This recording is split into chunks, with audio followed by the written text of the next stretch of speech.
Simpson in front as they round Paddock Hill Bend, and he's going away at an alarmingly quick rate. Hislop, number 1, slots into second. Now we have new colours running at the front of this race, almost approaching the halfway stage in the series, very much alive as well, this brand new championship for 1996. The 1994 champion, Ian Simpson, leads the race. That was truly an unbelievably quick start from the second row.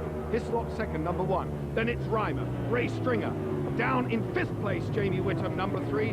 Steve, that was an incredible start by Simpson. Yeah, well, it's all about trusting the tyres, really, on the first lap, because those tyres have been under tyre warmers and they're heated up, but they're really not to their race potential until 2 or 3 laps into it. But Simpson really is storming away, and he's already pulled out 3 or 4 bike lengths from Steve Hislop, so an amazing start.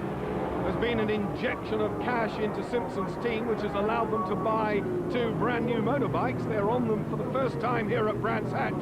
It could be then that the new Ducati power is just what Ian Simpson has been looking for in the 1996 season, but he leads. There's Whittam, double winner at Snetterton in rounds 7 and 8. Is he going to pull off a double here? Hislop then with everything to prove on the Kawasaki. The reigning champion hasn't had the best of seasons. The machinery problems have plagued him during the early part of the season. Hopefully that's all behind Hislop. He's been talking about making a return to the Isle of Man TT in 1997. Such is the attraction of the cash. In 3rd place, number 7, Terry Reimer now. Pressing hard, Hislop there, holding on to second. It would appear that race leader Ian Simpson is holding up proceedings just a touch, but these 4 very, very close, and this is great news for Dalbeat's Ian Simpson. He's back from the Isle of Man, he's back from the Northwest 200, and adjusting his riding style to the short circuits, and this is one of the shortest circuits in the UK, the Brands Hatch Indy Circuit, with the exception, possibly, Steve, of Mallory Park. Yeah, that's right, and Simpson really is fast through clearways. You can see he's stretched out 2 or 3 bike lengths lead again over Hislop there, but they'll all be closing again as they go into Paddock Hill Bend. Reimer having a look on the outside, Whittam on the inside, and it's very close. Now Reimer, I would think, will try and pull it in tight, and he does. Gets a drive up the hill.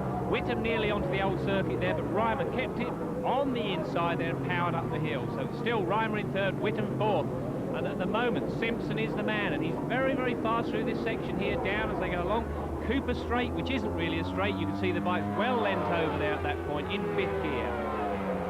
You might well be asking the question, where is the championship leader, Neil Mackenzie? Well, let me tell you, he had a dreadful... Oh! Simpson is down! The front end washes out. Ian Simpson, perfectly okay, frantic with frustration, endeavouring to get the bike up. But that was bad news. He almost took Steve Hislop with him. And poor Ian Simpson has handed the lead to Terry Reimer, number 7. Whittam went through as well, and that unsettled Steve Hislop and dropped him to 3rd. Yeah, Steve Hislop there had to pick the bike up and lost those 2 positions, so that was rather a shame on his behalf. But here we see it now. Simpson's going in there. I've already said he was fast into there. Just a few miles an hour too fast. Just as he tips it in, the bike washes away, and definitely the penalty is greater than the crime at that point. He just falls onto the side there, no real injuries whatsoever. New bodywork, and I'm sure he'll be out again, but such a shame there for Ian Simpson. That's left Reimer in front and Whittam right behind him, and these are the 2 men we're going to be watching at that point. Wow, Sean Muir and Steve Marks clash as they go into Druids Bend there. Same piece of road was needed by both of them. Well, number 27, Steve Marks from Guildford, formerly a 600cc Supersport class runner, trying his hand at superbikes, was not going to give second best to Sean Muir. But now the old firm, back in business. Reimer, number 7. Whittam, number 3. Which one is it going to be at the end of the race, if indeed either of them? Because Steve Hislop is recovering rapidly. Number 1 on the Kawasaki, Hislop in 3rd. Coming under some pressure, though, it's fair to say, from the number 4 yellow McCulloch Ducati of Michael Rutter. But the second place man, number 3, James Whittam, you are watching him. The 29-year-old Yorkshireman, having made that amazing recovery from cancer last year, is back in style. He's riding as though he's invincible. Walker goes through. There is Graham Wall. David Jeffries, the number 9, on the only Honda in the race. Oh, Graham Waller's gone down. Waller's gone down, and another rider hit him on the way through. Graham Ward's on his feet. What became of the other rider, we shall see and that's Brett Sampson. That's Brett Sampson on the number 77 machine from Plymouth. Ward making his way across, Steve. Yeah, well, at this point, Ward just looks like he loses the front end. The bike goes down on its side, and as you can see, David Jeffries just nips through number 9 there on the inside. But unfortunately, the Kawasaki rider there, Brett Sampson, just ran straight over the top of the bike, so that would have destroyed that motorcycle. But here we are back now, still Reimer number 7 out in front. Two totally different bikes. Reimer on the twin-cylinder 955 Ducati. Behind him, the 4-cylinder inline 750 machine. Whittam on board now with Neil Mackenzie into Paddock Hill Bend. You can hear that 4-cylinder machine. It revs to something like 14,000 RPM.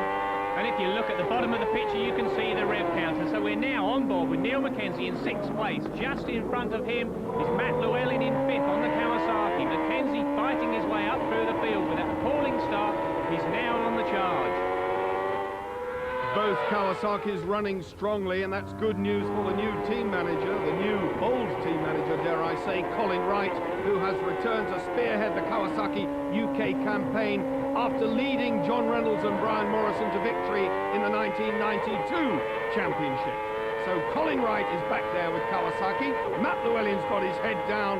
Mackenzie is pressing hard, and he's making a play for the inside, but Llewellyn, Steve, is riding very well. Yeah, Matt Llewellyn is. He had a pretty awful season so far, but now you're going to see Mackenzie up the inside as he downshifts through the gearbox into Druids Bend. This is a 3rd gear corner.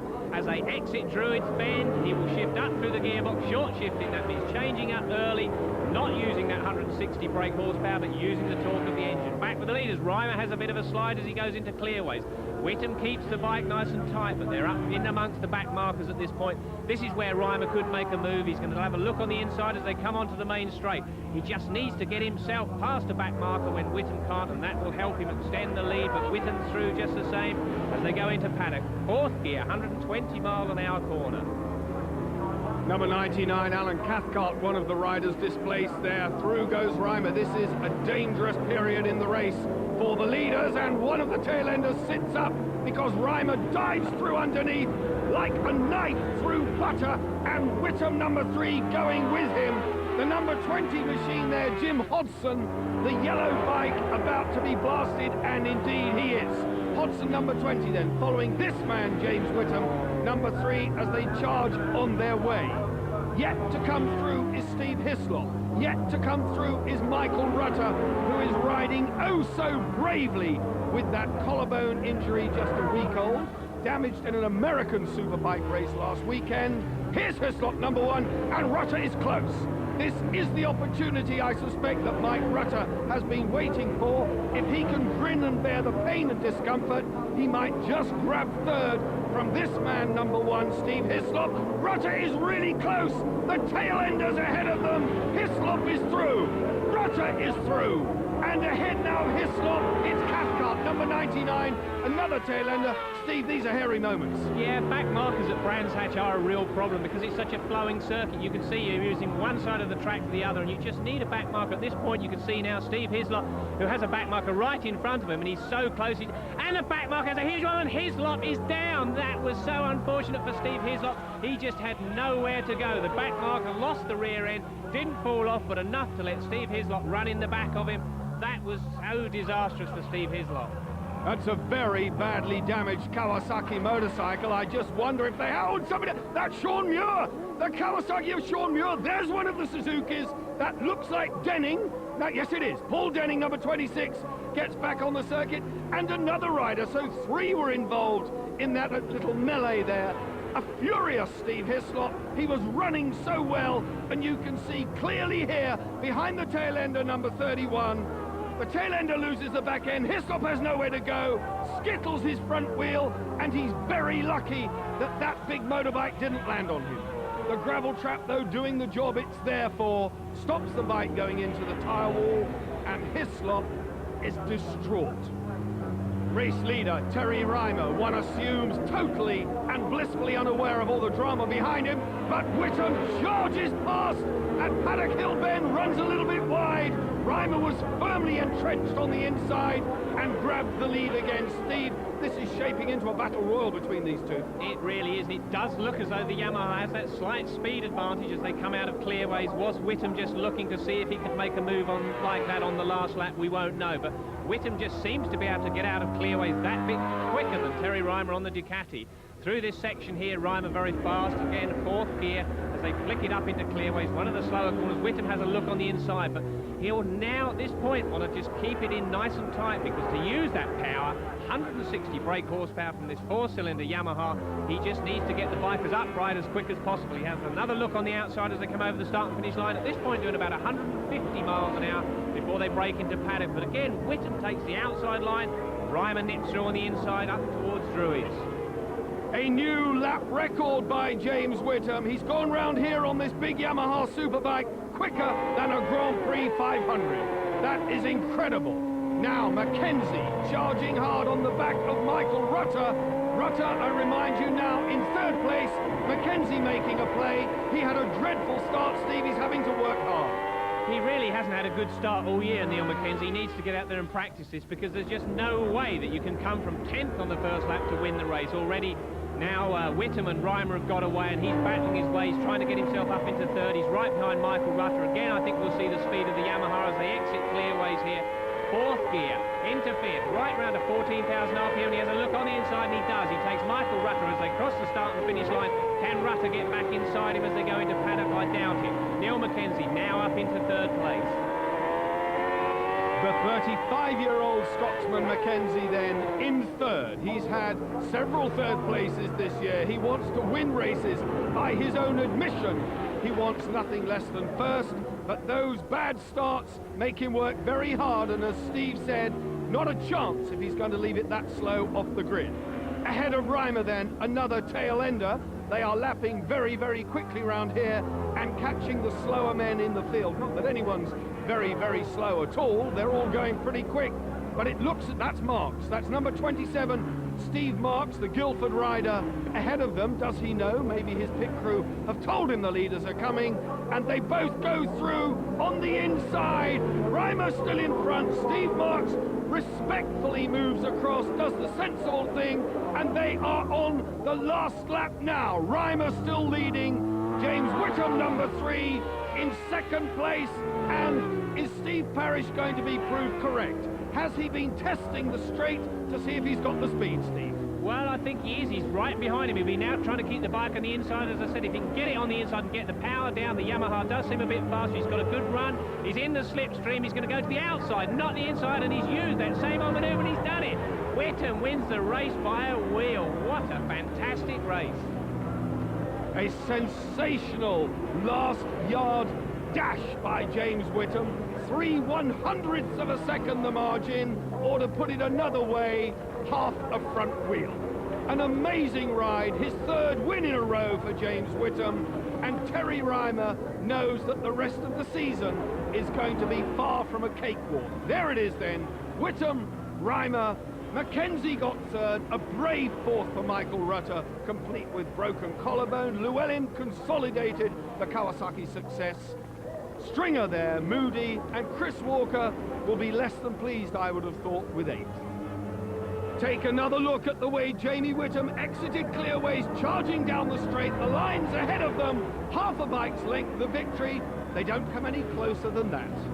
A little bit planned, but it wasn't a plan that I knew we were going to work. It was the only place I could possibly get level with him or pass him. I tried about 3 or 4 laps earlier when we started catching back markers. I wanted to get to him first and, you know, let him have the trouble getting by him, but I couldn't pass him. So I mean, only thing that was going to work for me, that. Mid-race distance, you got a bad back marker, I guess.